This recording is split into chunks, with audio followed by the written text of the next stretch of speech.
That boy who used to spend days in the garage with only his imagination and a couple hand tools has gotten lost in the grind of the real world. I think it's time we find him. Today's build is another great little scrapwood build that honestly was never supposed to be filmed. I was going to make one here or there, maybe a couple for my friend who loves Halloween, but then the video I was working on lagged. It got stuck in editing. And so I grabbed the camera and here we are. It doesn't take much wood. A handful of scraps is more than enough. If you're buying or batching, a 1x5 is perfect for the size I want. And with only 23 inches being used, it'll run you about $3. Add a 5x5 section of plywood, and it doesn't have to be a 1/4 inch. It could be a 1/2 inch, or you could even cut it from the 1x5. It doesn't matter. It's all good in the end. Think of this build as a template. Just adjust as you want it or need it. So please, hit that subscribe if you haven't already, and let's roll into the build. I raid my scrap wood, a piece left over from my caliper review on Tool Tested, a hunk of plywood from the crate my laser came in, and I recycle a fish tank lid that no longer has a tank to go with it.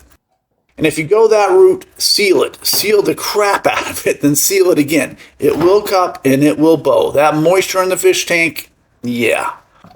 Okay. My scraps can be a little all over the place, so I check quickly for roughly 3/4 inch stock. Doesn't have to be perfect.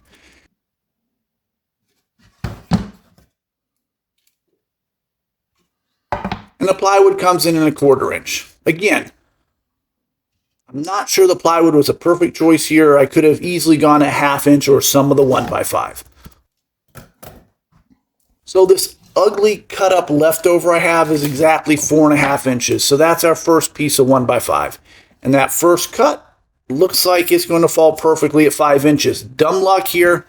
I'll take it. I need it after this week. I'll just rip the other board to 4.5 inches and we'll go from there.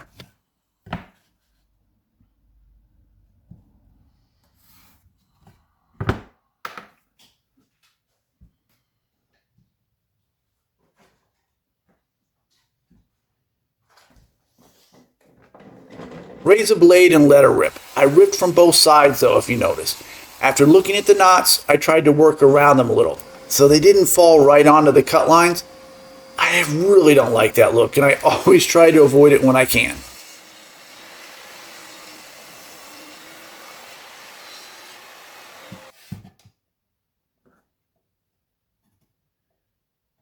Now, I'm not sure if you can see this. I'll try to blow it up, but it might get too blurry. But my cut fell right on a screw mark. So I'm going to run back out to the table saw real quick and rip her a little narrower. No worries, we can adjust this build to whatever size we want. Then we hit up scar. A couple quick cuts here. For God's sake, let the blade stop before you lift it. I've not had any issues with longer pieces, but I have more than once lifted and dragged the smaller ones right into the blade. Send them flying, splitting, and me ducking for cover. I will say that might be the only complaint I have with this saw. It is slow to stop its roll. Well, and it's massive. I need to push it back against the wall. Maybe build one of those boxes around to collect the dust another day. I mean, seriously, I sharpened 4 pencils and I've lost every one of them within an hour. I think for ease, we'll just lay the 5-inch piece on one end, mark it, flip it up and mark the sides again. I think I like that look, and for once, I'm not going to try to get crazy with my dimensions here. Some of you probably know what it is, but the devil is in the details. And quite honestly, I was shocked how much it changed with the plywood addition and then the finish on top of that. We hit up the Wen, 120 grit, you know I never change my belt, all the sides, then I switched to the edges, and you can see, when I ripped the board, I got swirl marks. I've always assumed that it was normal, but maybe I should have read up on it. Am I going too fast, too slow, wrong blade, dull blade? I don't know, but for now, we just sand her down. No roundovers though, I want crisp corners for now. It'll make more sense later.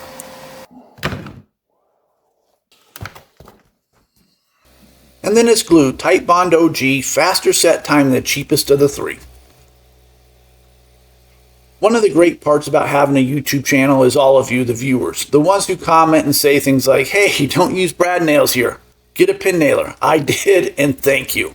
I have learned so much from all of you, and you inspire me on weeks like this where I want to just curl up and sit down and let the days go by to come out and build something anyways. Thank you. A couple pin nails and we're good. Check for square and let her sit off to the side to dry.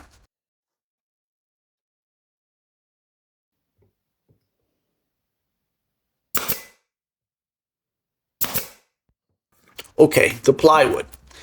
This takes this from a normal shelf to the Halloween, to horror, or Gothic. I mean, it can be used year-round, depending upon your taste. We're making a little corner cobweb here. I drew it up in GIMP, and I think we can just cut it out.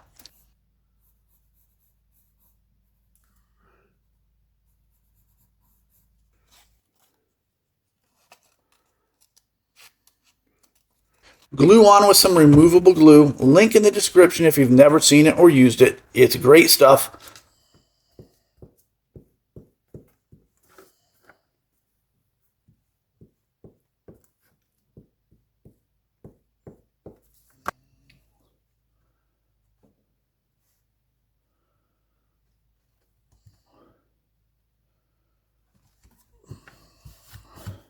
Then it's scroll saw time. Drill some holes, put the blade in, and let her rip.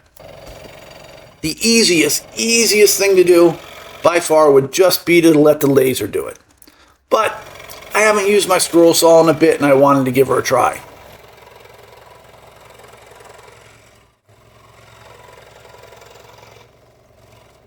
And I don't think that came out too bad. I think with some cleanup, some sanding, and some file work, we're going to be good to go.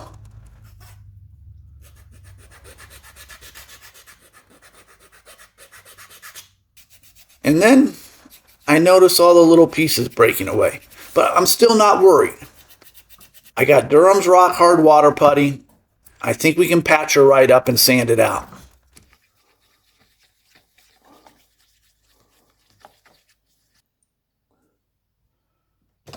Okay, so where does this great little piece go? And no, I didn't just run out and cut it from the laser and try to switch it out on you.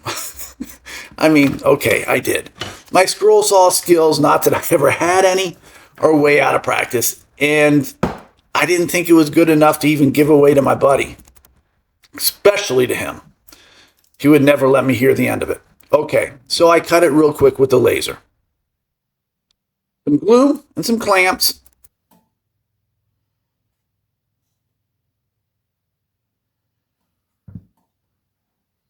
And time passes on. And then we stain. I was going to go originally with black chalk paint and it would have dried far quicker. But at the last minute I went true black. I rub it on and rub it off, right off. And I'll sand it out when it's dried, hoping those details will bring it to life.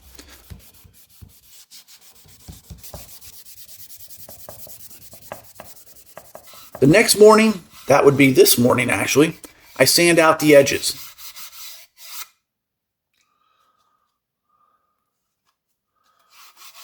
I sand out the edges, bringing the white pine to bear, the flesh of the wood, creating haunting little skeletal lines of bone. Sorry, got a little carried away.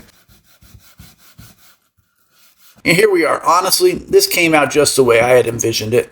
I saw a little cheap one over on Temu, I think it was, Shop Like a Billionaire. I think it was held up by those little contact strips. It was so small and so light. So I just ran with it, expanding it a bit. The plywood, I should have stained and sanded before I put it on. I can't get the raw edges, well, raw enough. Overall, I'm quite pleased, though. Going to make another one real quick and get them over to my friend. Oh, a couple keyholes in the back to hang it. I'll have to wait till it dries, though, in my case. As always, thank you for watching and choosing to spend 15 minutes building with me. Please like, comment, and subscribe if you haven't already. Until the next time.